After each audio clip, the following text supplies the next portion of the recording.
When you are 13 and a half years old, you need to be learning negative numbers. When you are 14, you need to be learning exponents. That's silly. You need to be learning exponents once you really understand multiplication. And you need to be learning negative numbers once you really understand the number line. Once you get rid of the stigma and you open it up and everyone's a learner and everyone's just on the same playing field, it actually is empowering for everyone. I have a 2-year-old son, Imran, and obviously I care about what his academic experience is going to look like. And I'm hoping that when he's 5 or 6, he goes to a classroom that not only has 5 or 6-year-olds in it, but it has kids of all ages in that one classroom. It's kind of a reversion back to the one-room schoolhouse.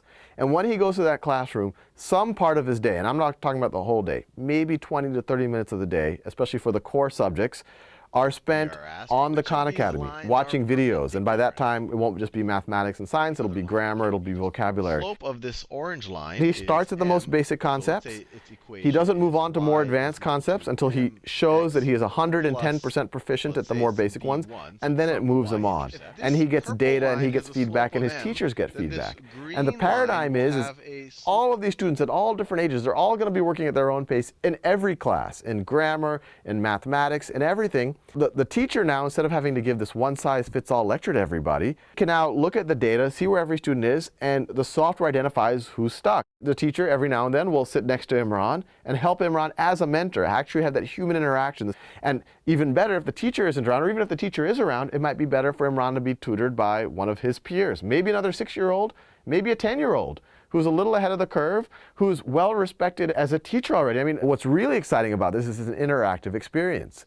I cringe at the idea of my son in a room, at the same rooms that I used to sit in, sitting like this, staring at the clock, waiting for the bell to ring.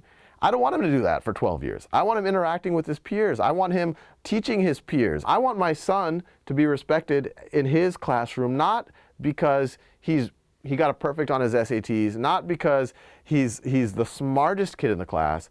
I want him to be respected because he's the best teacher in the class, because he communicates well, because he has empathy for his peers, because he's always willing to stop what he's doing to help one of his friends. I think if that happens, then I wouldn't worry too much about what my son does afterwards.